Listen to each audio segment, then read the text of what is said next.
오늘 제12조 선택의 확신, 그러니까 우리가 하나님께로부터 선택을 받았는지 받지 않았는지 확신을 어떻게 하느냐, 또는 우리가 이제 칭의하면 하나님께로부터 의롭다 칭함을 입었다라는 건데, 의롭다 칭함을 입었다는 것을 무엇으로 증명하느냐, 이것을 근거로 우리는 이제 선택의 확신이라는 이 말은 또 다르게 말하면 구원의 확신이라고 말할 수 있는데요.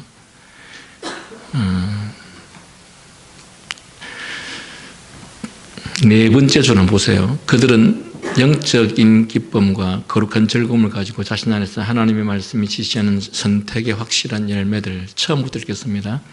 택자들은 비록 시기가 다양하고 그 정도가 다르다 할지라도 때가 되면 자신이 구원에 이르는 영원하고 변하지 않은 선택을 받았음을 확신하게 된다. 그러나 그들이 이 확신을 얻는 것은 하나의 감추어져 있고 깊은 것들을 호기심으로 엿봄으로써가 아니다. 그들은 영적인 기쁨과 거룩한 즐거움을 가지고 자신 안에서 하나님의 말씀이 지시하는 선택의 확신한 열매들, 예를 들면 그리스도를 믿는 참된 믿음, 어린아이처럼 하나님을 경외함, 죄에 대한 슬픔, 의에 줄이고 목마름 같은 것을 발견함으로써 이 확신을 얻는다. 우리가 하나님으로부터 선택을 받았다는 확신, 또는 내가 구원을 얻었다는 확신을 무엇으로 증명할 수 있느냐 했었을 때, 영적인 기쁨과 거룩한 즐거움을 가지고 자신 안에서 하나님의 말씀이 지시하는 선택의 확실한 열매들이 있어야 된다. 예를 들면 하면서 그리스도를 믿는 참된 믿음, 어린아이처럼 하나님을 경외함, 죄에 대한 슬픔, 의에 줄이고 목마름 같은 것을 발견함으로써 이 확신을 얻는다, 이렇게 말하고 있는데, 여러분 자신을 곰곰이 생각해 보십시오. 여러분이 구원받았습니까? 구원에 대한 확신이 있습니까? 그렇다면 혹시 여기에 나와 있는 이 증거들이 혹시 여러분에게 있습니까? 아니면 옆에 있는 분들한테, 예를 들어서 은별자매님 보시기에 상준행제님한테 이런 증거들, 이런 열매들이 있는 것 같습니까?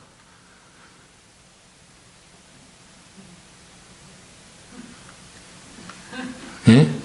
영적인 기쁨, 거룩한 즐거움을 가지고 하나님의 말씀이 지시하는 택하신 선택의 확실한 열매들 하면서 그리스도를 믿는 참된 믿음이 있나? 어린아이처럼 하나님을 경외하느냐?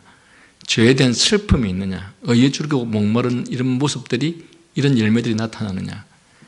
이거는 첫 번째로는 자기 자신이 자신 안에 이것이 있는지 없는지를 살펴봄으로써 내 안에 이것들이 있구나 라고 함으로써 확신을 가질 수 있고, 또 나는 있다고 생각하는데 내 곁에 있는 사람이 나를 보았을 때 정말 내 안에 이런 것들이 있는가 라고 하는 것에 대해서 그들이 그렇다라고 말할 수 있어야 됩니다. 그러니까 우리가 나무는 무엇을 보고 안다고 합니까? 열매를 보고 안다고. 우리가 그리스도인인지 아닌지는 나의 삶으로서의 열매들을 통해서 나는 어떤 열매를 갖고 있는지를 내 곁에, 나 자신도 보겠지만 내 곁에 있는 사람이 나를 보면서 정말 저분 안에는 이런 열매들이, 이런 증거들이 있구나 라고 인정해 줄 수 있어야 됩니다. 여러분, 로마 가톨릭은 영세를 줄 때 6개월이라고 하는 영세 과정만 거치면 영세를 줍니다.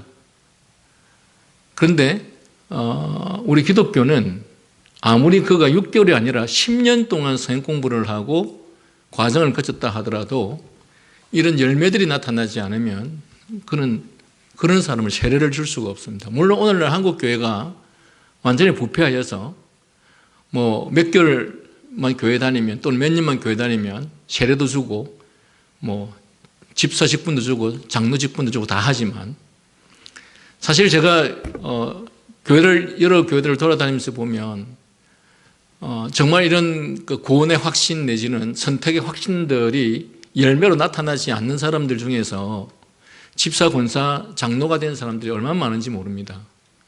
대부분 오랫동안 교회 생활을 하고 하면 그냥 교회가 주죠. 마치 로마 가톨릭이 6개월의 교육 과정이 끝나면 그들에게 영세를 주는 것처럼 오늘 한국 교회가 이미 그렇게 되어버렸죠. 그런데 여러분, 지금 여기 나와 있는 이런 열매들이 여러분에게 있는 것 같습니까? 만약에 내가 있다고 하면 내 옆에 있는 사람도 나와 똑같이 똑같은 생각으로 정말 당신 안에는 이런 열매들이 있는 것 같다 라고 말할 수 있습니까? 제가 오늘 이거 마치고 나 5시 30분에 3개월 동안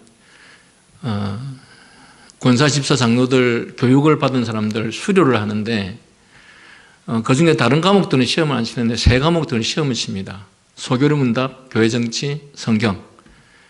그러니까 3개월 동안의 과정은 다 거쳤지만 이 시험에서 만약 합격하지 못하면 수료가 되지 않고 만약에 장로고시를 치는 사람들이 이 수료가 끝나야 그러니까 시험을 쳐서 합격해서 수료가 되어야만이 나중에 장로고시 칠 때 필기시험을 면제해 줍니다. 근데 만약에 여기 시험을 쳐서 합격하지 못하면 수료가 되지 않고 수료가 되지 않으면 장로고시 칠 때 필기시험을 다 그대로 다시 쳐야 됩니다. 그리고 면접시험도 쳐야 되고. 여러분, 우리가 수업을 하면 실력을 다 갖추는 겁니까? 제 친구 중에 한 명은 초등학교 6학년, 중학교 3학년 9년 동안 학교를 다녔는데 한글을 제대로 못 읽은 친구가 있었습니다. 근데 그 친구가 이제 고등학교를 시험 치러 갔는데 한글을 잘 모르니까 시험을 칠 때 칠 수가 없죠. 근데 걔가 이제 큰령을 해가지고 합격을 했어요. 네.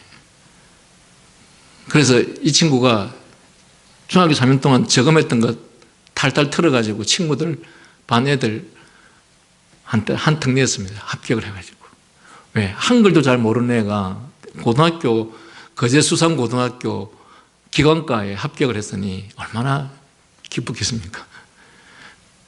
여러분, 우리가 교회를 아무리 오래 다녀도 신앙생활을 아무리 했었어도 성경을 아무리 많이 배워도 그 배운 것이 우리 안에서 신앙으로 행동으로 열매로 나타나지 않으면 그것은 단지 종교인일 뿐이고 그들은 그리스도인은 아닙니다. 유대인들은 성경에 대해서 우리보다 훨씬 더 많이 아는 사람들이죠. 그러나 그들은 그리스도로 말하면 거듭난 사람들은 아닙니다. 거듭난 사람이 아닌 사람을, 구원의 확신이 없는 사람을 나 스스로도 내 안에 그런 열매가 있는지 모르고 또 내 곁에 있는 사람이 아무리 봐도 저 사람 안에는 이런 모습들이 없다라고 하는 사람을 당신은 어렵다 지정을 받은 사람이거나 또는 구원의 하나님으로부터 선택되었다라고 하는 확신을 내가 봤을 때 가질 수 있습니다 라고 말할 수는 없을 것입니다. 다시 말하지만 기독교 신앙은 이론이 아닙니다. 아무리 이론을 배웠어도 그 이론이 자기 안에서 신앙화되어서 삶으로 열매로 나타나지 않으면 그것은 신앙이 아니고 그것은 종교인일 뿐입니다. 그래서 제가 물어보는 겁니다. 여러분 스스로에게도 이런 열매들이 있는지도 확인해봐야 되겠지만 여러분 곁에 있는 다른 신앙인들이 정말 당신을 보니 당신 안에는 이런 열매들이 있는 것 같습니다. 말할 수 있어야 된다는 거죠. 어떤 사람이 야구를 너무 좋아하고 나는 야구 투수가 너무 되고 싶어요. 근데 야구 투수가 되겠다고 합니다. 자기가 보기에는 투수가 될 것 같아요. 근데 곁에 있는 다른 사람이 봤었을 때 과연 투수가 될 수 있느냐. 제가 재현이가 어릴 때 축구선수가 되고 싶어 했습니다. 근데 제가 보니까 재현이가 정말 탁월하게 축구를 잘해서 프로선수가 될 만큼 실력이 있는 것 같지가 않았습니다.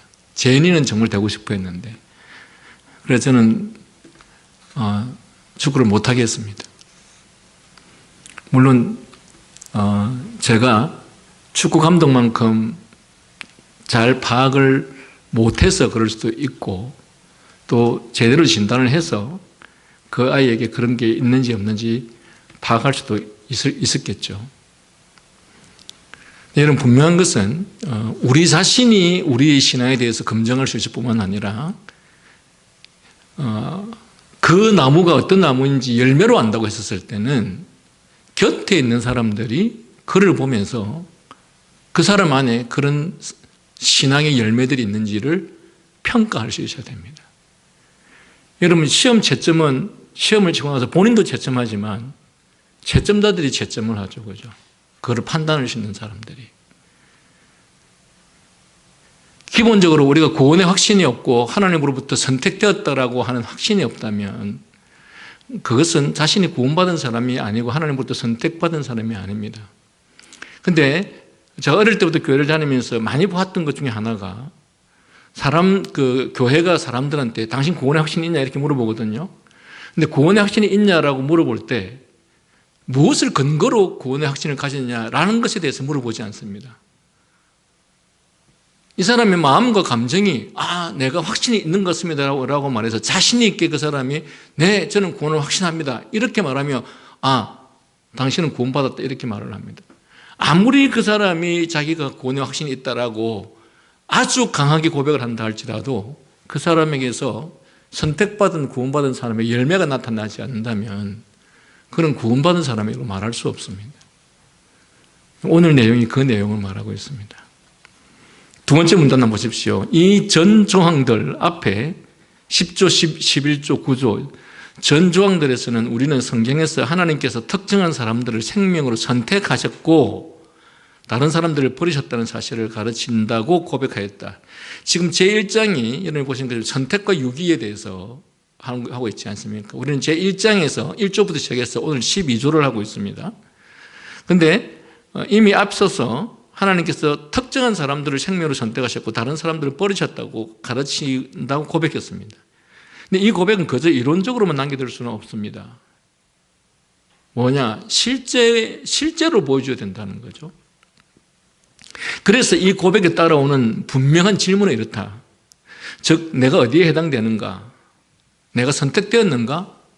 나는 내가 선택되었는지 알 수 있는가? 아르미니스주의자들은요, 이 질문에 대해서 부정적으로 답변합니다.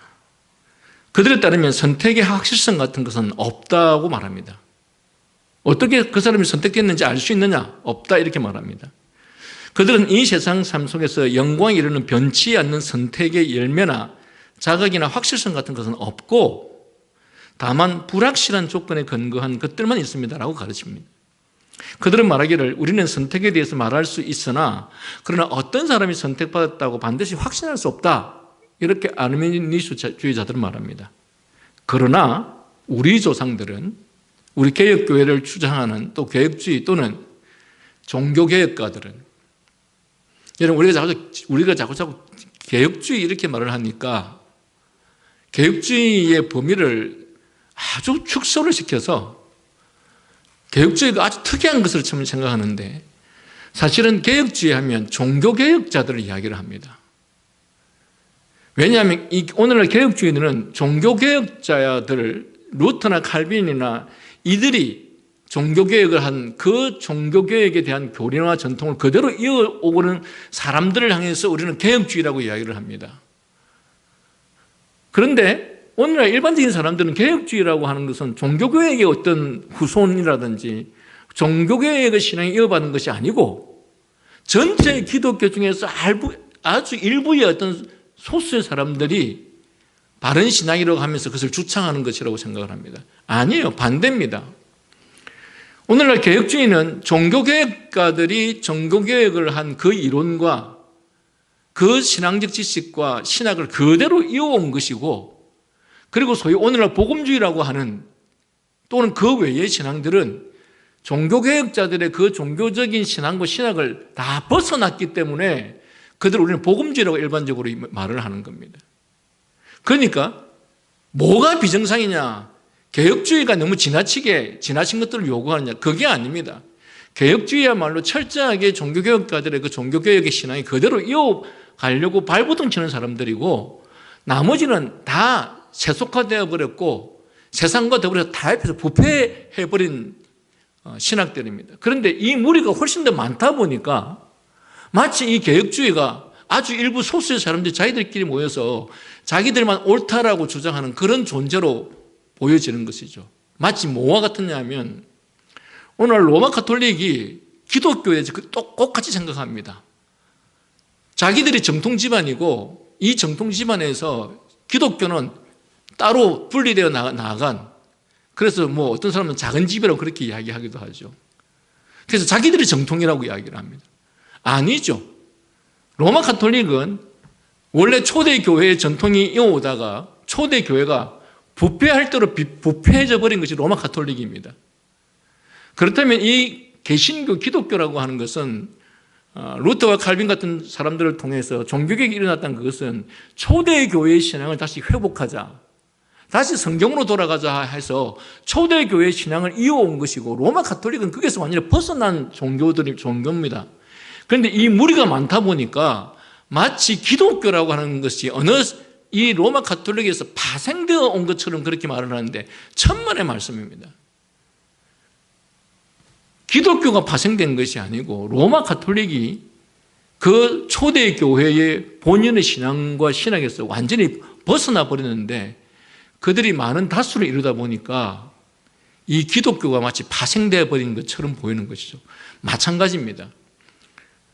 성경으로 돌아가자 해서 종교개혁이 일어나고 그 종교개혁을 통해서 교회의 전통이 이어오다가 마찬가지로 초대교회에서 로마 가톨릭이 부패한 것처럼 종교계에서 흘러나오다가 종교개혁으로서 부패해버린 신학과 신앙이 오늘날 다수의 신앙을 이루고 있는 거죠. 그러다 보니까 이 개혁교회는, 개혁주의를 추구하는 교회는 아주 소수다 보니까 얘들이 자기들끼리 모여서 자기들끼리만 옳다라고 주장하는 어떤 무리들처럼 보인다라는 것이죠. 아닙니다. 우리가 뭘 지금 따르고 있습니까? 웨스트민스터 신앙고백서, 대규례문답, 소규례문답, 하이델베르크 신앙고백문답, 도르트 신조, 벨직 신앙고백, 이 모든 것들이 다 뭡니까? 종교계의 유산입니다. 오늘날 교회는 이 종교계의 유산을 철저하게 따르겠다고 하는 그 교파들입니다. 그러면 누가 비정상이냐? 이 종교계의 유산을 전혀 따르지 않는 어떤 장로교 신학 중에서 3년 동안 이 교리 공부를 하나도 안 하는 신학교도 있습니다. 그리고 이 장로교단 중에서 웨스트민스터 신앙고백과 대교리문답, 소교리문답이 뭔지도 모르고 졸업하는 학생들이 있어요. 그런 학교도 있습니다. 신학교 중에서. 마찬가지로 기독교 강요 전혀 공부하지 않습니다. 그런데 대단히 큰 장로교를 이루고 있습니다. 뭐가 중요하냐? 다수를 이루면 그게 맞는 거냐? 아니죠. 제가 지금 말씀드린 것처럼, 자, 로마 가톨릭은 그들이 가르치고자 하는 교리를 그냥 가르치면, 그것만 수료하면 그냥 세례를 줍니다. 영세를 준다는 거예요. 근데 우리가 추구하는 바는, 종교개혁을 통한 유산은 이 신학을, 이 가르치는 성경의 교리를 우리의 삶 속에서 열매로 나타나고 있느냐 없느냐, 그것을 통해서 이 사람이 하나님께로부터 어렵다 책망을 받은 사람인지 선택받은 사람인지 아닌지를 확신한다. 그럼 그것을 우리가 무엇으로 판단하고 선택하느냐, 무엇으로 판단할 수 있느냐, 증명할 수 있느냐 했을 때 여기서 말하는 이런 열매들을 이야기를 한다는 거예요. 자, 그러면 세 번째 문단 다시 보겠습니다. 그러나 우리 조상들은 이런 점과 연관하여 성경을 탐구하여 신자가 자기 선택을 확신할 수 있다는 사실을 배웠다. 예를 들면 에베소서에서 바울은 이렇게 기록한다. 곧 창세전에 그리스도 안에서 우리를 택하사 우리 사랑 안에서 그 앞에 거룩하고 흠이 없게 하시려고 그 기쁘신 뜻대로 우리를 예정하사 예수 그리스도로 말미암아 자기의 아들들이 되게 하셨으니. 자, 바울이 우리를 우리로라고 말할 때 여기서 언급한 우리는 누구인가? 사도는 여기서 어떤 불분명한 다수를 생각한 것이 아니라 자기 자신과 자기의 편지를 받는 에베소에 있는 수신자들을 생각한 것이다. 바울은 하나님께서 우리를 선택하셨다고 확신한다. 우리를 선택하셨다고 확신한다. 도대체 무엇으로 선택했다고 확신하느냐? 확신을 하려고 하면 확신의 근거가 있어야 됩니다. 그냥 대놓고 내가 확신한다고 하면 확신이 아니에요. 확신의 근거가 없으면 그가 아무리 확신한다고 주장한다 하더라도 그 확신은 받아들일 수 없는 확신인 것이죠. 그랬을 때 바울은 로마서 8장 15, 17에서 유사한 방식으로 이렇게 말한다. 그 구절을 읽어보면 다음과 같다. 너희는 다시 무서워하는 종의 영을 받지 아니하였고 양자의 영을 받았으므로 아바 아버지라 부르짖느니라. 성령이 친히 우리의 영으로 더불어 우리가 하나님의 자녀인 것을 증거하시나니 자녀이면 또한 후사요 후사 곧 하나님은 후사요 그리스도와 함께한 후사니 우리가 그와 함께 영광을 위하여 고난도 함께 받아야 될 것이니라. 양자의 영을 받아서 뭐라고 말합니까? 아바 아버지라고 부르짖는다고 말합니다. 누가? 성령의 은혜로 말미암아서 선택의 확신이 있는 사람. 그리고 그런 사람들에게 따라오는 것이 뭐냐? 그와 함께 영광을 받기 위하여 고난도 함께 받아야 될 것이니라. 우리가 하나님의 백성이 아니었을 때는 고난을 안 받았어야 했고 하나님의 백성이 아니었을 때는 불이익을 안 당했었어야 되는데 하나님의 자녀가 아니었을 때는 우리가 포기를 할 게 없었는데 이제는 우리가 하나님의 자녀가 되었고 하나님의 영광을 위해서 우리는 불이익도 당하고 고난도 당하고 포기를 해야 될 것들이 많아졌다라는 것입니다. 그래서 내가 선택에서의 확신이 있느냐 없느냐 했었을 때 내 안에 그리스도를 위해서 고난 받는 일이 있느냐, 내가 그리스도 때문에 선택을 포기하는 것이 있느냐, 내가 그리스도이기 때문에 온갖 불이익을 당하는 것들이 있느냐라는 것으로 내가 선택되었는지 아닌지 확신할 수 있다라고 말하는 것이죠. 우리가 그리스도인이기 때문에 여러 가지 겪어야 될 고난이나 손해나 피해나 이런 것들을 우리에게 올 때마다 다 피해 다니고 도망 다니고 이렇게 한다? 그렇다면 그 사람은 그리스도와 함께 고난을 받는 사람이 준비도 안 됐고 고난을 받고 싶은 마음도 없다라고 하는 것을 통해서 하나님의 백성, 그리스도의 자녀, 하나님 자녀, 그리스도의 백성이 아니라고 하는 것을 자신의 행동으로 증명해내는 셈이나 마찬가지인 것이죠. 자, 우리가 이 문제를 중요하게 생각해야 되는 게 제가 여러분에게 가끔씩 자주 말씀드리지만 여러분 우리는 이 세상에 영원히 살지 않습니다. 우리는 잠시 잠깐 이 세상에 삽니다. 그리고 나서 우리는 늙어서 죽든지 병들어 죽든지 사고로 죽든지 어떤 불의한 일에 의해서 죽든지 우리는 죽게 될 것입니다. 그리고 그 다음에 우리에게 다가오는 세계는 하나님께서 예비하신 영적 세계입니다. 그것은 영원히 살 곳이라고 이야기를 합니다. 그렇다면 내가 과연 주님의 재림시에 이 땅에 주님께서 오셨을 때 내가 그 주님으로부터 구원받은 자로 인정받을 수 있는 자인가 아닌가에 대해서 심각하게 돌아보는 일은 굉장히 중요한 일입니다. 여러분의 자녀가 조금이라도 병들리면 거의 죽으려고 그러죠. 어찌할 바를 모르죠. 예? 자녀가 아프고 병들고 하면 어쩔 줄을 모르지 않습니까? 그만큼 우리는 그걸 중요하게 생각합니다. 고통을 그만큼 무서워한다는 것이에요. 그런데 여러분, 그만큼 고통을 무서워하는 사람들이 영원한 형벌인 지옥의 형벌을 무서워하지 않는다. 그건 말이 안 되는 소리예요. 영원한 지옥에 대한 형벌에 대한 두려움이 만약에 우리 안에 없다면 우리는 이후 세계, 사후 세계에 대해서 아무런 생각도 없고 고민도 없이 살아가는 사람이나 마찬가지일 것입니다. 만약 우리가 그리스도인이라고 하면서 이 세상에 대해서만, 이 세상에서의 삶에 대해서는 관심만 갖고 있다. 그렇다면 그 사람은 더 이상 이야기할 필요가 없는 사람일 것입니다.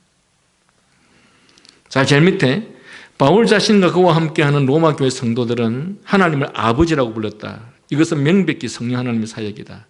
또한 성령께서 바울과 로마 교회 성도들이 하나님의 자녀들이고 하나님의 후사라는 것을 확신하고 매우 분명하게 확신했다.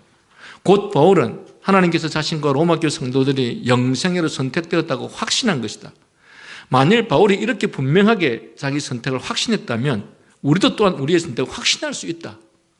중요한 것은 여러분, 확신이라고 할 때는요, 거기는 반드시 근거가 있어야 됩니다. 여러분이 누군가를 사랑한다고 확신할 수 있습니까? 그럼 그 사랑한다는 확신을 가졌을 때 그냥 단지 감정으로만 확신을 가질 수 있습니까? 아니면 상대방이 나를 사랑한다고 고백할 때 그 사람이 사랑한다고 고백하는 그 고백을 진실로 받아들일 수 있습니까? 무엇을 근거로? 그 사람이 나를 위해서 어떻게 하는지를 봄으로써 우리는 확신을 가질 수 있죠. 확신은 여러분 감정이 아닙니다. 그런데 오늘날 복음주의들은 소위 사형리 같은 이런 복음을 전하는 자들은 확신을 이야기할 때 감정을 이야기합니다. 내가 그렇다고 확신합니다. 말로 그렇게 확신하면 그걸 확신하면 천만에 열매가 없는 확신은 그건 확신이 아닌 것인 것이죠. 어느 교제하는 사람들이 상대방이 말로만 감정으로만 사랑한다고 하는 고백을 듣고 이 사람이 정말 나를 사랑하는구나 이렇게 믿을 사람이 세상에 어디 있습니까? 아무도 없죠. 그래서 확신이라고 하는 것은 반드시 근거가 있어야 됩니다. 자, 내가 어떻게 나의 선택을 확신할 수 있는가? 이에 대해 어떤 사람들은 말하기를 한 사람이 자기의 삶 속에서 자기 선택에 대해 확정하기 위해서 꿈을 꾸거나 마음속에서 들려오는 메시지를 듣거나 어떤 성경 본문이 강력하게 말해야 한다고 주장한다. 곧 이런 것들이 우리가 선택받았는지 아닌지를 알 수 있는 방법이라고 한다. 그렇지만 우리는 그들의 확신이라는 것이 경험의 근거로 하고 있음을 간파해야 한다. 그리고 경험이 가지고 있는 문제는 내가 죄악된 사람이고 나의 모든 경험이 나의 죄악된 존재로부터 나온다는 사실이다. 따라서 우리는 이런 나의 경험에 근거하여 아무것도 세울 수 없다.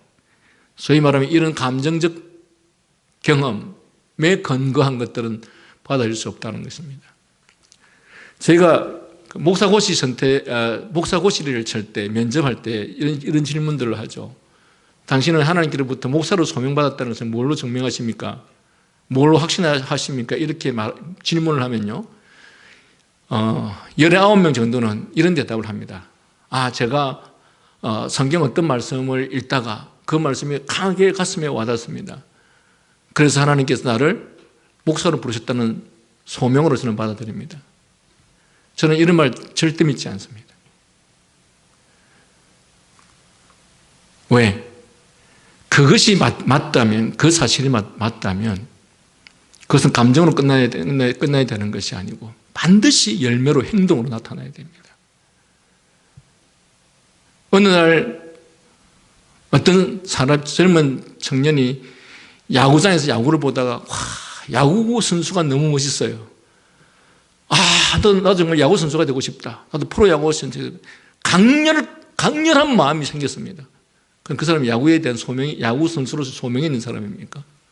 아닙니다. 그 사람이 야구 선수로서의 소명이 있다고 한다면 몇 가지 검증을 거쳐야 됩니다.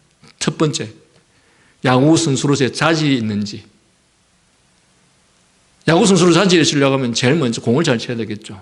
그리고 투수가 되려고 하면 첫 번째 제일 중요한 것이 공 빠르기입니다. 프로야구 투수가 되려고 하는 사람이 최소한 시속 140km가 되지 않는 사람이 프로야구 투수가 되겠다. 보통 여자들이 제일 빠른 사람이 시속 90km까지 나오거든요. 야구 안 하는 오늘 우리가 던지면 아마 한 80km 나올 거예요. 근데 프로야구 선수가 되려고 하면 최소한 140km 돼요. 다시 말해 야구 선수로의 자질이 있느냐 검증돼야 되겠죠. 근데 야구 선수로서 자질이 있는데 야구 선수로서의 훈련이 안 돼가 자격이 안 된 사람들이 많이 있습니다. 볼은 160km로 던지는데 컨트롤이 전혀 안 되는 거죠. 그 사람은 자질이 있는지 모르겠지만 자격이 없는 사람입니다. 예를 들어서 야구 선수가 되어야 되겠다 하면 그 사람이 야구 선수로 소명을 받았다라고 한다면 이런 여러 가지 조건들을 다 갖추어야 되는 거예요. 내가 목사로서의 소명을 받았다라고 한다면 물론 내 안에서 목사가 되고 싶어 하는 그 감정, 열망 이런 것도 당연히 일어나야 되겠죠. 그러나 거기서 되는 것이 아니고 목사로서의 자질이 얼마나 준비되었느냐, 얼마나 목사가 되기 위해서 자격을 갖추었느냐, 이 모든 것들이 다 준비되어야 비로소 될 수가 있다는 것이죠. 그런데 오늘날 우리는 그 사람이 하는 감정만을 가지고 너는 구원에 대한 확신이 있다라고 가르치는 이것이 얼마나 심각한 문제를 야기시키는지 모릅니다. 오늘 이런 잘못된 신학이 한국 교회에 세례받아서는 안 될 사람을 무지기수로 세례를 주는 이런 일들이 발생하고 있는 것이죠. 자, 그러면 내가 어떻게 하나님께 속해 있는지 알 수 있는가? 마태복음 12장에서 우리는 바리새인들이 어떻게 예수님의 귀신 들었다고 비난하는지를 읽을 수 있다. 그리고 바리새인들의 비난에 반응하여 예수님은 그들은 성령님에 대항하는 죄를 짓는 결과를 말하면서 바리새인들을 경고하셨다. 그리고 예수님은 추가로 이렇게 말씀하셨다. 나무도 좋고 실과도 좋다 하든지, 나무도 좋지 않고 실과도 좋지 않다 하든지 하라. 그 실과로 나무를 아느니라. 독사의 자식들아, 너희는 악하니 어떻게 선한 말을 할 수 있느냐.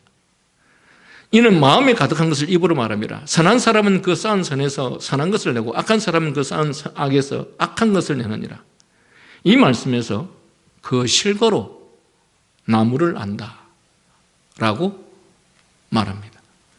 바리새인들은 자신들이 하나님의 백성들이라고 주장하면서도 하나님의 아들을 귀신의 왕 바알세불과 결탁한 자라고 표현했다. 아니, 어떻게 자신들이 하나님의 백성이라고 말하는 자들이 예수 그리스도를 향해서 귀신의 왕 바알세불과 결탁한 자라고 말할 수 있느냐. 그러니까 진리에 대한 분별력이 전혀 없는 사람들이죠. 있을 수 없는 표현을 지금 하고 있는 것이죠. 만일 마음이 순수하다면 순수한 말은 입으로 나온다. 반대로 만일 마음이 더럽다면 그 입에서 더러운 말을 내뱉게 될 것이다. 거듭난 마음에서는 거듭나지 않은 마음에서 나오는 말을 내놓을 수 없다. 거듭난 사람들은 마귀의 일을 하지 않는다.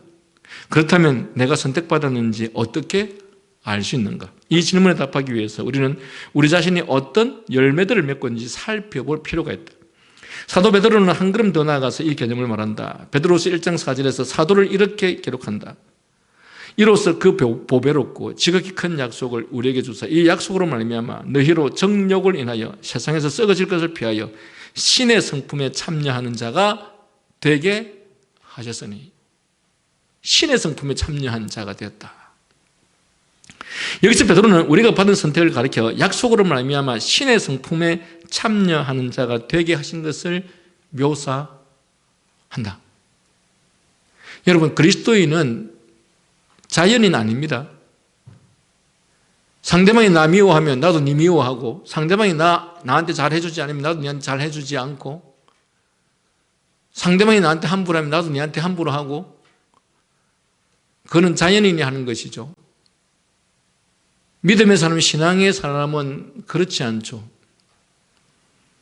내 안에 예수 그리스도께서 나를 주장하심으로 인해서 나는 이제는 신의 성품을 닮아서 신의 성품이 나를 지배하게 되어서 일반적인 자연인과는 분명 다른 모습이라는 사실이죠. 3페이지.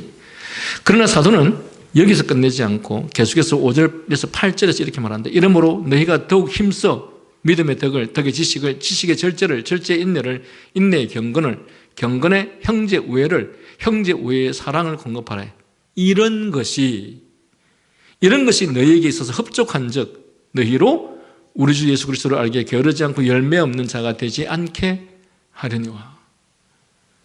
선택의 확신이 있는 사람들에게 나타나는 증거가 믿음의 덕의 지식을, 지식의 절제를, 절제의 인내를, 인내의 경건을, 경건의 형제 우애를, 형제 우애의 사랑을, 물론 뒤에 나오지만 이것들에게 완벽한 것들이나 완전한 것을 요구하지는 않습니다.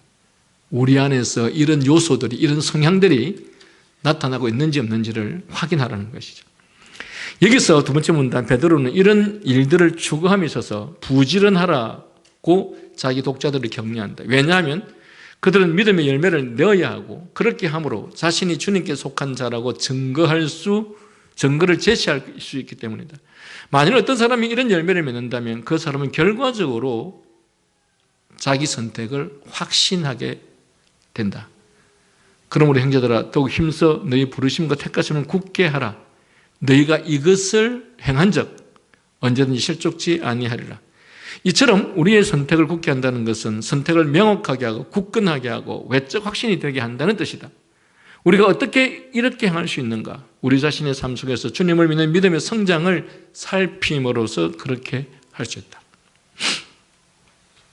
여러분, 예를 들어서 목사가 세례를 줄 때 이런 것들을 충분히 살펴야 되겠죠.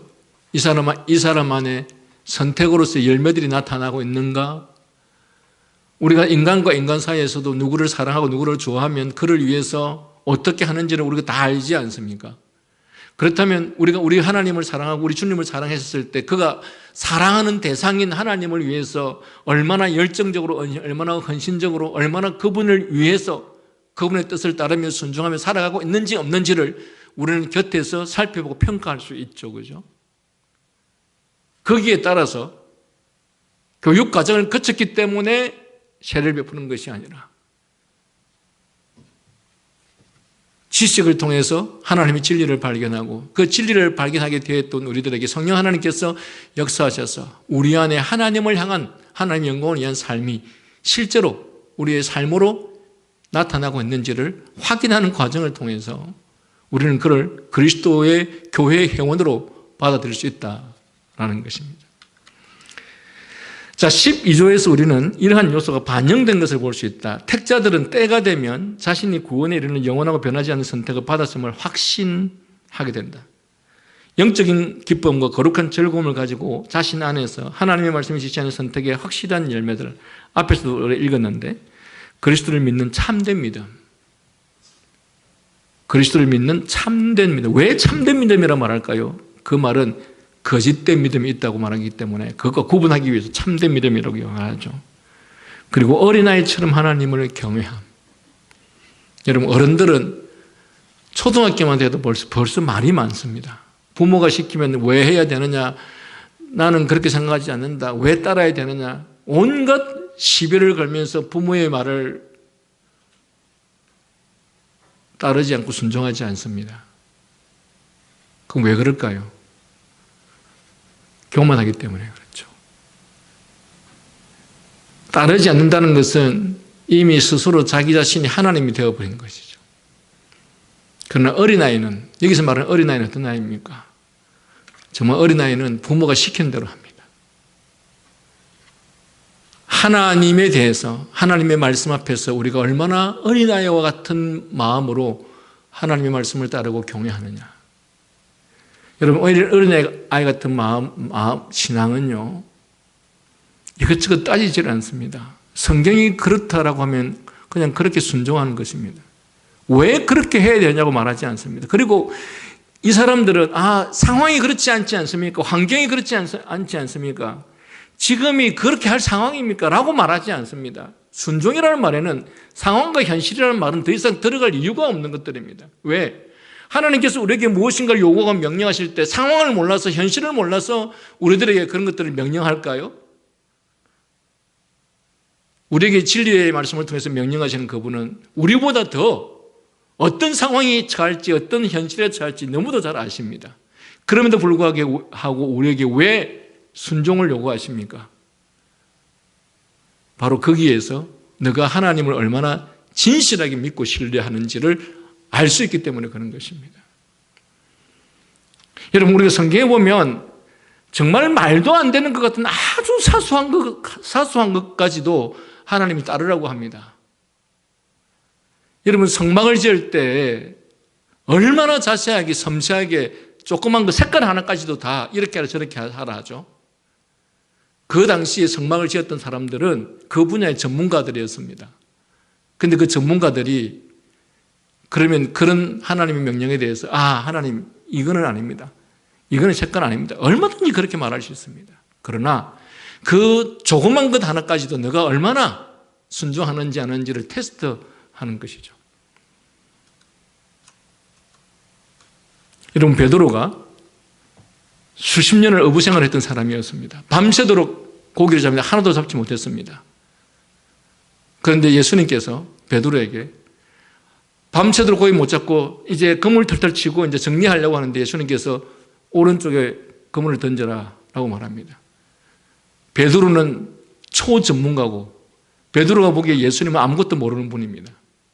그런데 베드로가 어떻게 합니까? 순종하죠. 순종은요, 하나님의 말씀 앞에서의 순종은 거기에 어떤 시비도 붙지 않습니다. 말씀드린 것처럼 하나님이 상황을 몰라서, 현실을 몰라서 우리들에게 요구하느냐? 알죠. 그런데 하나님은 그런 현실과 상황 앞에서 정말 너가 나를 신뢰하는지 아니하는지를 보시기 위해서 의도적으로 더 순종할 수 없는 환경에서 순종하라고 합니다. 여러분, 하나님께서 모세를 통해서 이스라엘 250만 300만 이끌고 나오고 했죠. 근데 어디로 인도했습니까? 모세를 통해서 홍해 바다 앞에 오게 했습니다. 뒤에는 애굽의 군대들이 옵니다. 아니, 순종을 하게 해도 어떻게 이렇게 말도 안 되는 상황에 끌어모아가지고 순종하게 합니까?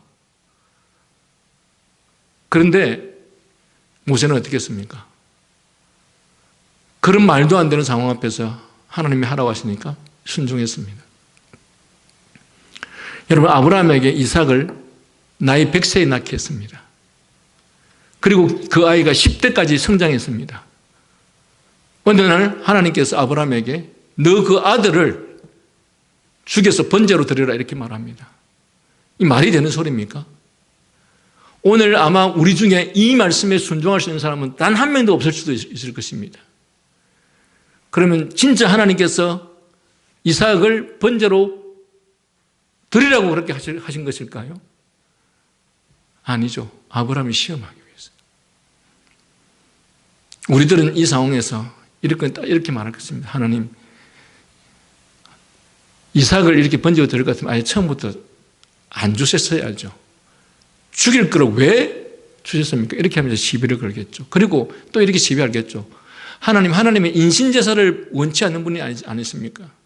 저 이교도들은 인신제사를 드리게 하지만 하나님은 인격적 하나님이셔서 인신제사를 결코 우리들에게 요구하지 않는 분이 아니십니까? 이런 방식으로 아브라함은 하나님께 시비를 걸었겠죠.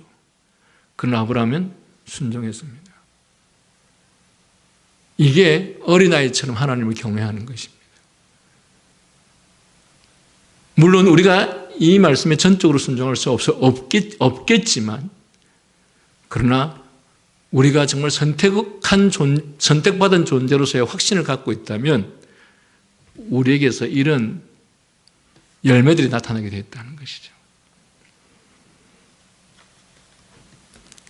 밑에 젊은 남자는 자신이 한 여자를 사랑하는지 어떻게 알 수 있는가? 그 남자가 그 여자에게서 받은 편지를 어떻게 하는가 하는 것은 확실히 무엇인가를 말해준다. 그 남자가 그 편지를 읽지 않고 쓰레기통에 던져놓는다면 그렇게 한다는 것은 그 여자에 대해 자기가 어떤 마음인지를 잘 드러내는 것일 것이다. 마찬가지로 그 편지를 떼어 여러 번 읽고 그것을 다시 보고 간직하고 한다면 그는 분명 그 여인을 사랑하는 것이다.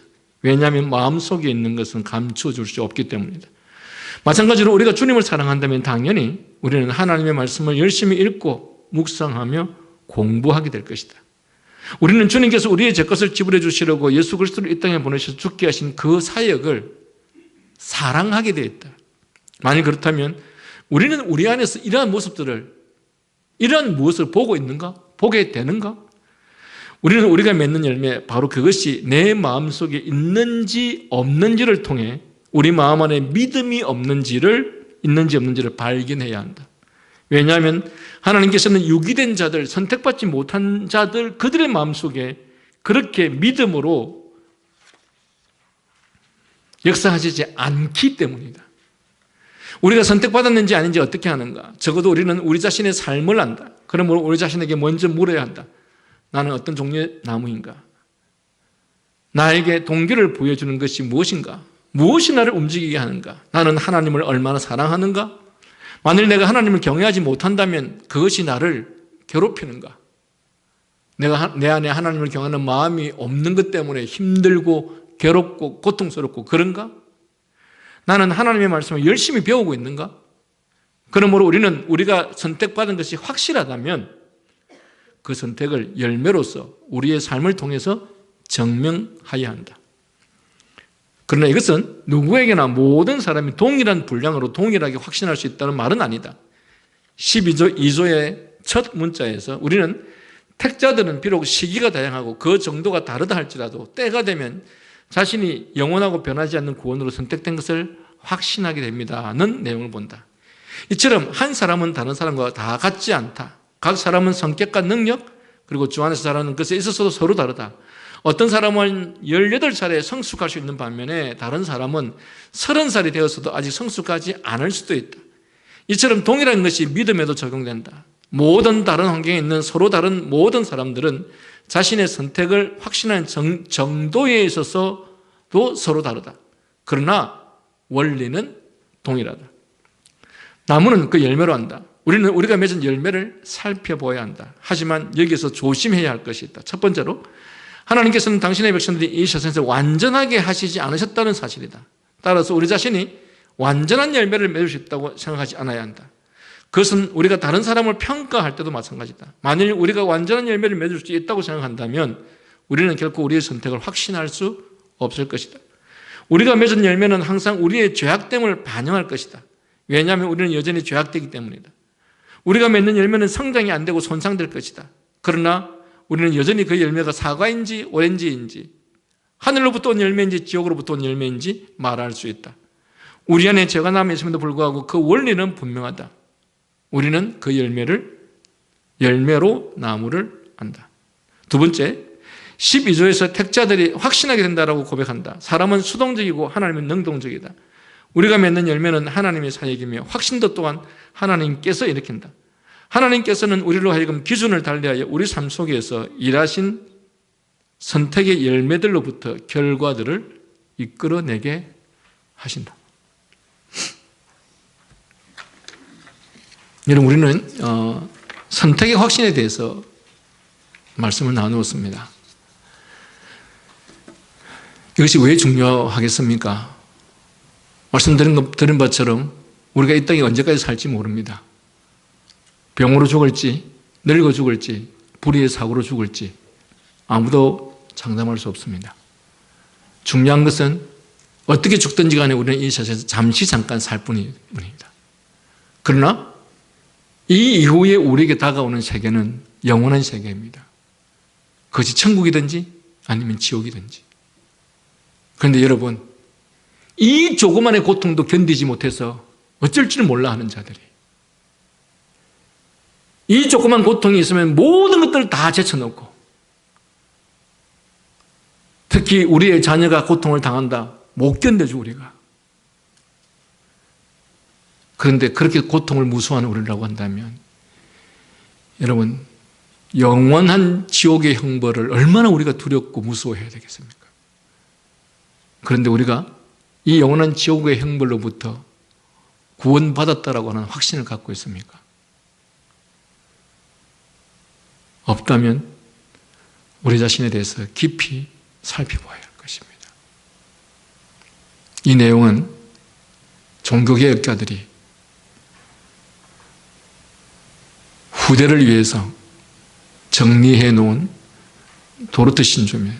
특히 도르트 신조는 이 펠라기우스주의자들, 알미니안주의자들, 그리고 로마 가톨릭주의자들이 말하고 있는 이 말도 안 되는 논리와 이론들을 반박하기 위해서 작성되어진 신조가 바로 이 도르트 신조입니다.